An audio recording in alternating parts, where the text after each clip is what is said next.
मतलब अयोध्या जाने वाले दिल्ली के निवासियों को मुफ्त में सरकार यात्रा कराएगी, ये फैसला जरूरी है।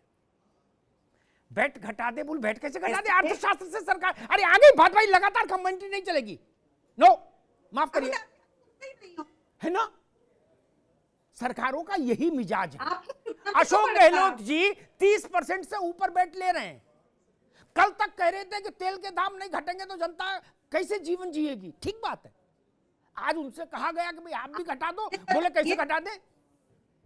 देखिए ये प्रश्न ये ठीक भाई, लगा दें की आवाज अभी रुकिए, लगातार कमेंट्री मेरे उसमें नहीं चल सकती, बहस समाप्त हो गई।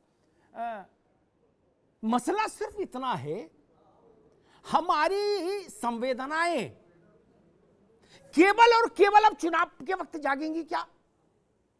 अरे संवेदनाएं चुनाव के समय ज्यादा जागे समझ में आता है, लेकिन नॉन इलेक्शन पीरियड में भी न्यूनतम स्तर पे तो संवेदनशील रहिए, ताकि गरीब को कुछ तो राहत मिले। मैं समझ नहीं पा रहा महाराष्ट्र के आदमी ने क्या अपराध किया कि उसके यहां वैट नहीं घटे, और गुजरात के आदमी ने कौन सा पुण्य किया कि उसके यहां वैट घट गया। मध्य प्रदेश में वैट घट गया, भूपेश बघेल नहीं घटाएंगे। नोएडा में वैट घट गया, दिल्ली में अरविंद केजरीवाल नहीं घटाएंगे। क्या कर रहे हो और क्यों कर रहे हो? और ऊपर से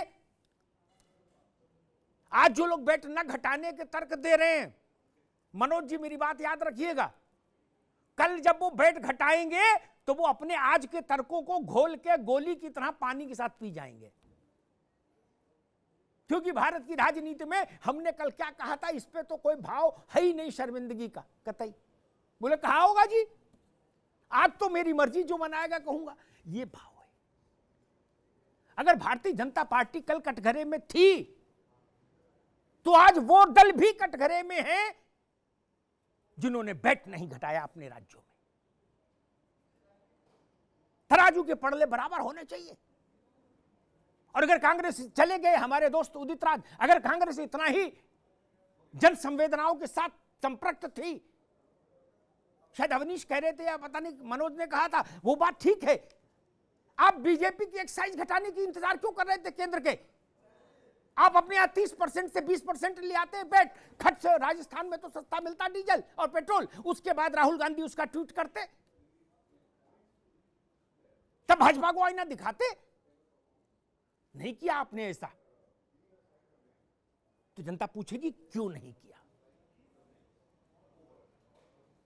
और जब तक मैं पंप पर जाऊं और मुझे 2 रुपया, 4 रुपया, 5 रुपया, 10 रुपया जो भी राहत मिल जाए, वो मुझे प्रसन्न करती है। भारत का आम आदमी अभी उतना ही आर्थिक स्थिति का है, और स्वाभाविक है जो पार्टी उस निर्णय के पीछे होती है उसके साथ थोड़ी सद्भावना हो जाती है।